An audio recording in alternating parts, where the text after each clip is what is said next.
A very good morning to you at about 26 minutes onto 7 a.m. Standard East African time. You are watching UBC TV Inspiring Uganda. It is Good Morning Uganda.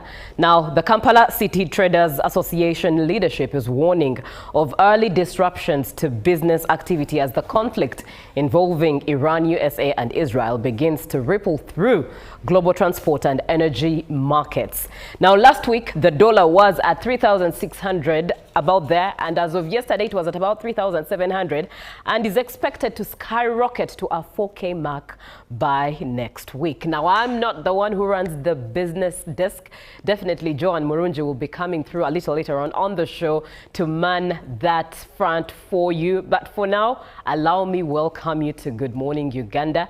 I am with Robert Chirabo Nyonyintono and Joan Murungi. My name is Julie F. Nantaba. Good morning, John. Good morning, Julie, and a very fantastic morning to you, our viewers. It is a calm Tuesday morning, and for the Muslim brothers, we are counting the 28th day of Ramadan, meaning we are almost coming to the end of this season, this Ramadan season. Inshallah, by Friday or Saturday, it will be Eid day. But for the Christians, we do continue with the Lenten season. Today, the Finance Ministry revealed that now the stock of Uganda's public debt has hit the 130 trillion Uganda shillings mark after increasing from 34.21 billion, that is US dollars, in September 2025 to 34.86 billion US dollars by the end of December 2025. Now, the total public debt stock increased to US dollars 34.86 billion, and by the end of December 2025, up from the 34.21 billion US dollars at the end of September 2025. Now, what you have to highlight is that the domestic debt accounted for 54.5% of this total debt, equivalent to 19.02 billion US dollars, or that is over 68.86 trillion Uganda shillings, while the external debt made up 44.3%, equivalent to over 15.84 billion US dollars. Thank you very much, John, for that. And the business scene is rather busy. I look forward to the desk. And by the way, morning. yesterday, the barrel was running at 105 to 106. That is for petrol, a barrel in the US. So it is a bit engrossing as the Iran war still continues. Definitely so. And in Uganda, of course, 100 has been added in as we go on. I don't know, 100 plus will be added onto there. Robert, good morning. A lovely morning to you, Julie. How are you? I'm very well, thank you. How are you? I'm very fine. Right. What are you looking at? What's exciting you this morning? Well, plans for government to compensate victims of floods and landslides, that is in the Elgon area, where each of the households will get 2 acres of land and 10 million to construct a house. Interesting. Yes. Now, the Permanent Secretary, the Office of the Prime Minister, said they were delayed before because they were looking for land, which wasn't easy to find. But now, sooner than later, this is going to kick off and it will be launched at the Office of the Prime Minister, hopefully within this week. So the people who are affected there now have high hopes. If you're given 2 acres of land, and you also get 10 million to construct. Right. I don't know what kind of shelter they will construct within 10 million, but I think maybe the 10 million can construct but something. a bag of cement is now going for over 37,000. A bag of cement. Now, when maybe they'll put up something. Yeah, 2 something rooms. to a roof over their head. 2 rooms. Okay. But also the question is, I hope I'm not taken. What houses did they have? Because usually when I look at the footage of those people who are on those hill slopes, the structures they have. Yes. Or they had. They had. Right, yeah. I think government has given them some good money. A good starting. That's why I'm saying that they'll have something. Yeah, one, you have 2 acres. Some of them need to have that land. Imagine 2 acres. But also, home is home. Remember, some of these people, these were their ancestral grounds. Yeah. They bury there, they have grown up, they are being relocated. all these inconveniences, but I'm very sure they'll have better structures than they had. They put the money to proper use. And above all else, we also look forward to the implementation of this them receiving this money. Without having stories going all over the place, this happened, that happened, someone didn't receive. But also those of the landslide, Chitezi. Yes. Government came up and said all have been compensated. Okay. So no complaints? Those that were talking about, let them give us money, we move away, let them do this. Well, those that were meant to be compensated have been compensated. So raise your hopes. If you didn't get the money, please lie low like an envelope. Those that were supposed to get the money got the money and they were paid.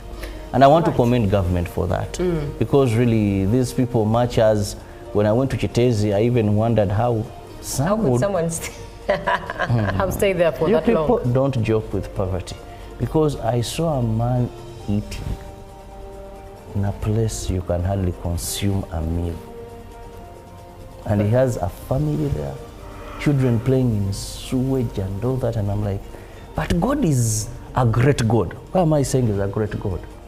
These kids are not sick, are not suffering from any disease. Right. But you know, Robert, everyone cannot afford the high income earners lifestyle and the middle income, if it is that what makes them feel comfortable. Right. You know, God surprises me. I mean, it's just look at even the children of a mad person on the look street. at these street kids. That's what they eat and they live. Someone just misses a mosquito, a net for something, they're washing it and fall seriously sick. I know. Now it's 20 minutes on to 7 a.m. this morning as we endeavor to start the day with you. First and foremost, we appreciate the fact that you are choosing UBC TV this morning and you're choosing Good Morning Uganda. In that same line, let's have a look at what we have on the local scene this morning.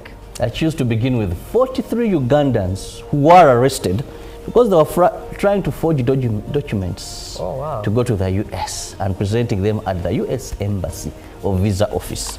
Now, the US Embassy in Uganda has raised a red flag over the rising concern of visa fraud, calling upon the government of Uganda to intervene due to the serious perceptions faced by those and precautions caught in the act. The embassy revealed that at least 43 Ugandans have been arrested since July 2025, while several other visa applications have been denied, leading to financial losses for the applicants. The United States Embassy in Uganda partnered with Uganda Police to address the escalating cases of visa fraud and other violations of visa requirements. Security officials said that unscrupulous individuals are targeting desperate applicants online. At least 43 people were arrested at the US Embassy since July for presenting false documents. The documents were detected during the verification process, leading to immediate visa denial and a permanent ban from entering the United States of America. Applicants whose visas were approved have also been cautioned against violating visa conditions. Due to the strict and lengthy visa application process, authorities urge Ugandans intending to travel to the United States to follow all procedures. The United States has set stringent procedures for visa applicants from different countries to minimize fraud in line with the policies of the current U.S. administration. Kirudu National Referral Hospital has revealed advanced plans to acquire additional land for expansion. Also, Director Dr. Charles Kabugo said the squatters on the intended land for expansion have since delayed the process despite the availability of funds. Kirudu Hospital officials were representing queries on the audit reports for the financial year 2024-2025 at Parliament. The Public Accounts Committee scrutinized the Auditor General's report for the financial year 2024-2025. The officials from Kirudu Hospital familiarized the MPs on Park Central about the operations of the 200-bed hospital. In the Auditor General's report, several shortcomings were noted that have stalled operations at the facility, including high cost of dialysis treatment, understaffing of critical units, lack of isolation facilities for infectious diseases, and long waiting times to access services. The The hospital executive director, Dr. Charles Kabugo, reminded the committee that Kampala Capital City Authority has since remained with the land title of Kirudu Hospital despite its breakup from the management of the facility. Kabugo said KCCA also handles some funds for the sewerage plant which was solicited during its tenure. The hospital authorities want to expand the facility, having advanced plans to acquire more land in the neighborhood. Kirudu Hospital has registered more patients in need of services, including dialysis treatment and endocrinology testing. In the year in review, Kirudu Hospital had an approved budget of 28.62 billion Uganda shillings and collected 972.989 tax revenue. However, the hospital is understaffed. Its ICU has 14 nurses instead of the required 24. Kirudu Hospital was designed to cater for different medical status but turned into a referral hospital.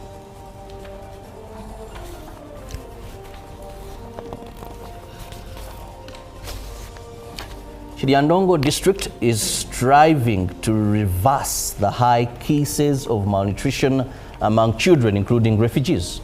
The district has a population of 365,000 people with over 165,000 refugees. Shiriandongo district refugee children of under 5 years are suffering from nutrient deficiencies which hinder them from realizing their full growth potential. Shiriandongo district has over 165,000 refugees.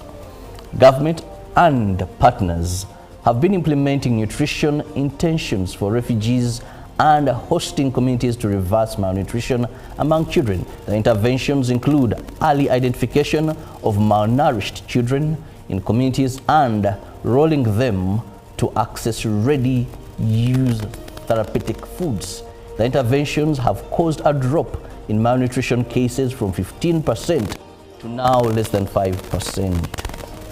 Well, with that story of malnutrition, we come to the end of our local stories. Let's see what Joan has for us on the international scene. From the global coverage, we are beginning off with an Amnesty International investigation that found the U.S. responsible for the attack on an Iranian primary school that killed over 170 people, mostly schoolgirls, at the start of the U.S.-Israel war on Iran.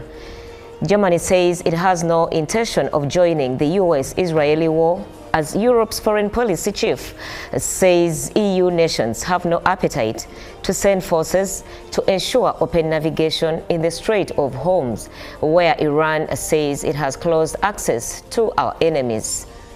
Missile and drone attacks continue to target the Gulf region and beyond, as authorities in the United Arab Emirates bring a fire at the Shah oil field under control after a drone strike. Hezbollah fighters are said to be engaged in intense battles in southern Lebanon with Israel troops, as Israel sends ground forces into its northern neighbor following weeks of deadly bombing of Lebanese territory. Forging ahead, the United States President Donald Trump says he is seeking to delay a highly anticipated trip to China in early April by about a month because of the U.S.-Israeli war on Iran. We have requested that we delay it a month or so, Trump told reporters at the White House on Monday. Iran war may end pretty quickly, what Trump told Republicans, end of list. There is no tricks to it either, he added. It's very simple. We've got a war going on. I think it's important that I be here. China's embassy in Washington, D.C. did not immediately respond to a request for comment. Trump's request delay in his scheduled March 30th to April 2nd trip to China to meet Chinese President Xi Jinping underscores how the Iran war has upended his foreign policy agenda. It also risks magnifying tensions between Washington and Beijing, as the war on Iran has joined trade and Taiwan as among the spectrum of issues separating the world's two biggest economies. The president looks forward to visiting China, White House Press Secretary Caroline Leavitt told reporters the dates may be moved. As Commander-in-Chief, it's his #1 priority right now to ensure the continued success of this Operation Epic Fury. So we will keep you posted on the dates as soon as we can. But the tensions in the Middle East have escalated since the US and Israel launched a large-scale attack on Iran on February 28th, killing more than 1,200 people, including Supreme Leader Ayatollah Ali Khamenei. And coming back to the continent of Africa, a fire came from the sky and burned them live on the brink of a civil war in South Sudan, as thousands of people have been fleeing the South Sudanese town of Akobo and surrounding parts of Jonglei State, where the army says it has intensified strikes on its enemies to regain control. The latest fighting has led the UN to warn of a possible return to full-blown civil war in the world's youngest nation. Nyawan Kowang, 30, and her 5 children had to walk for 2 days to reach the dusty village of Dok.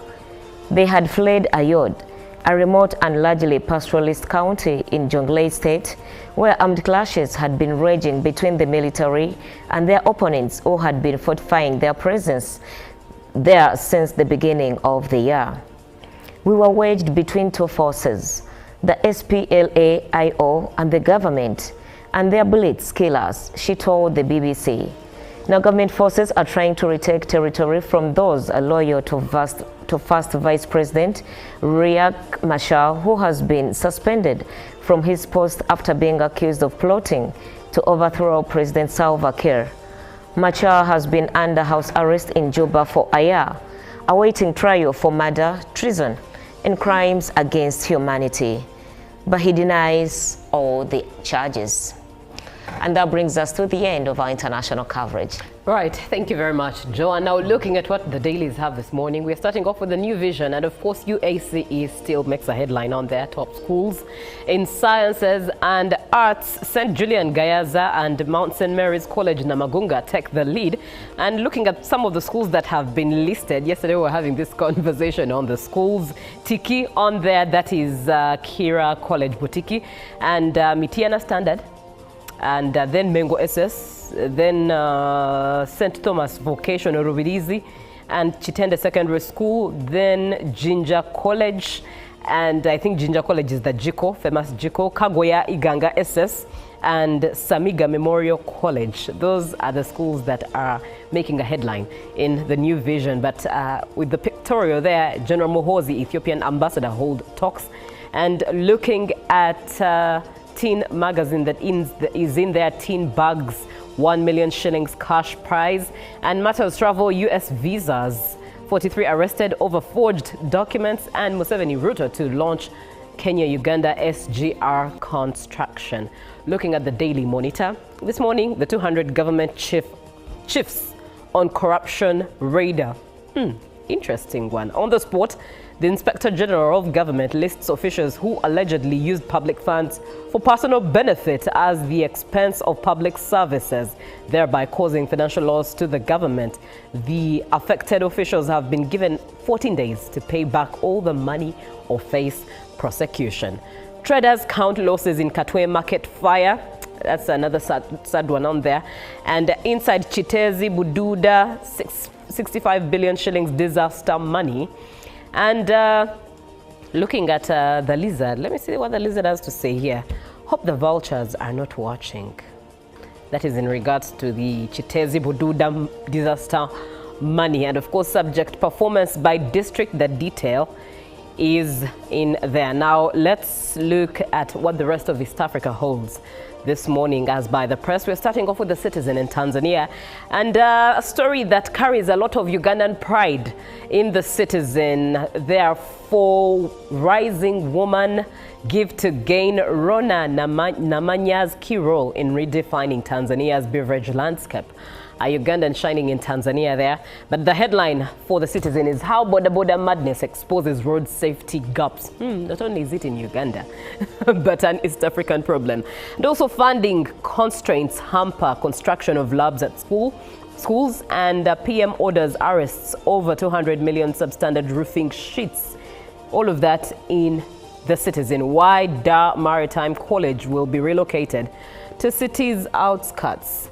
All of that in The Citizen. Now, the Daily Nation, representing Kenya, 2.1 billion shilling schools bursary scandal. That's the headline. And traders suffer heavy losses as fire destroys city's toy markets. Matters Health there. The State House wades into Nairobi hospital crisis. And Ruto storms Western Gusii next to counter force. All of those stories for you in the dailies this morning. The dailies bring us to the end of the stories that are rounding up this morning, taking us into a short break. When we get back, we're having a conversation, still celebrating Women's Month, and of course looking at the direction of Rotary and everything Rotarian. So be around for that conversation. Keep the number 0709602592 and stay tuned. Good morning.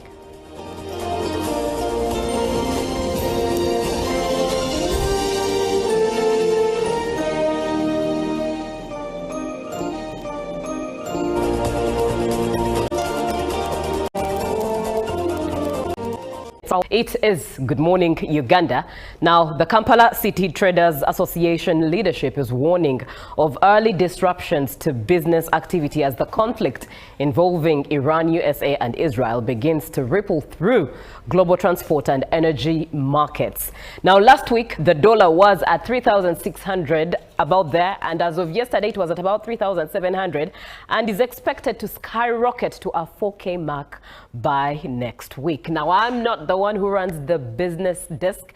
Definitely Joan Murunji will be coming through a little later on the show to man that front for you. But for now, allow me welcome you to Good Morning Uganda. I am with Robert Chirabo Nyonyintono and Joan Murunji. My name is Julie F. Nantaba. Good morning, John. Good morning, Julie, and a very fantastic morning to you, our viewers. It is a calm Tuesday morning, and for the Muslim brothers, we are counting the 28th day of Ramadan, meaning we are almost coming to the end of this season, this Ramadan season. Inshallah, by Friday or Saturday, it will be Eid day. But for the Christians, we do continue with the Lenten season. Today, the Finance Ministry revealed that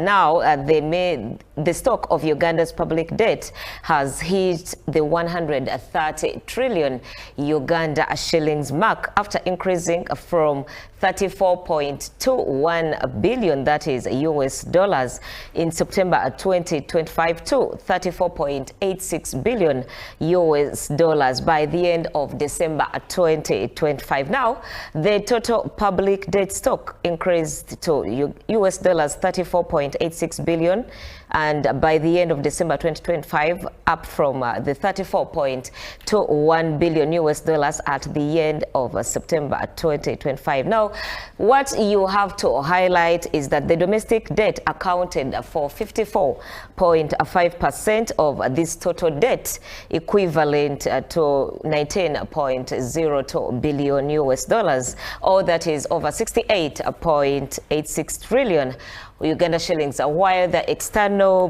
debt made up 44.3%, equivalent to over 15.84 billion US dollars. Thank you very much, John, for that. And the business scene is rather busy. I look forward to the desk. And by the way, morning. Yesterday, the barrel was running at 105 to 106. That is for petrol, a barrel in the US. So it is a bit engrossing as the Iran war still continues. Definitely so. And in Uganda, of course, 100 has been added in as we go on. I don't know, 100 plus will be added onto there. Robert, good morning. A lovely morning to you, Julie. How are you? I'm very well, thank you. How are you? I'm very fine. Right. What are you looking at? What's exciting you this morning? Well, plans for government to compensate victims of floods and landslides, that is in the Elgon area, where each of the households will get 2 acres of land and 10 million to construct a house. Interesting. Yes. Now, the Permanent Secretary, the Office of the Prime Minister, said They were delayed before because they were looking for land, which wasn't easy to find. But now, sooner than later, this is going to kick off and it will be launched at the Office of the Prime Minister, hopefully within this week. So the people who are affected there now have high hopes. If you're given 2 acres of land and you also get 10 million. Pick of the day on UBC.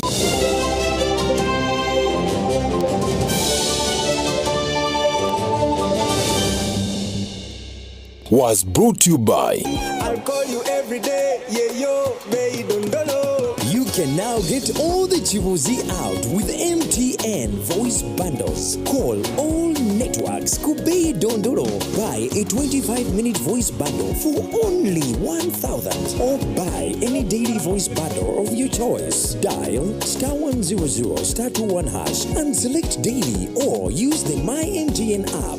When we talk together, we are unstoppable.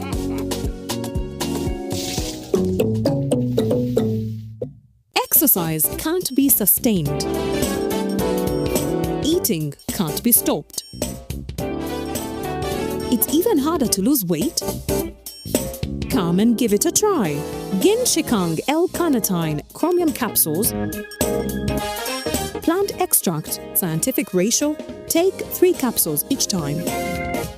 The active ingredient accelerates fat burning.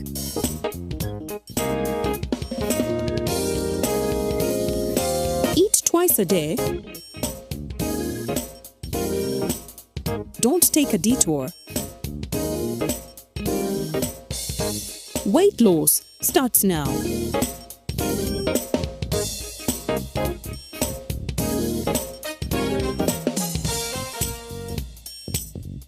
Ginshikang L-carnitine with chromium capsules helps you stay in shape.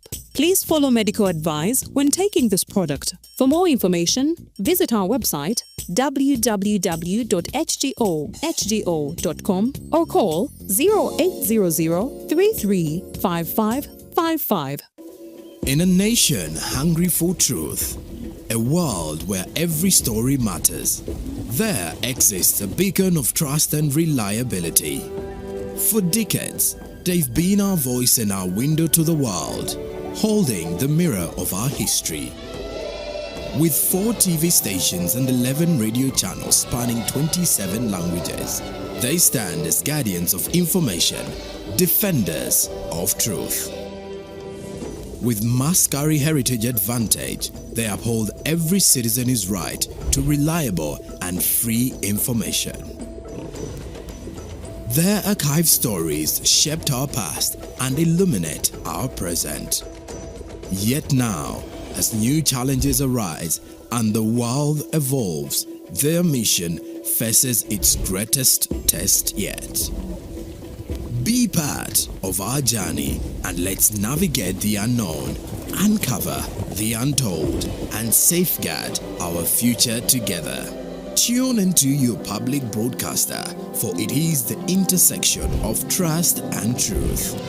Because to UBC,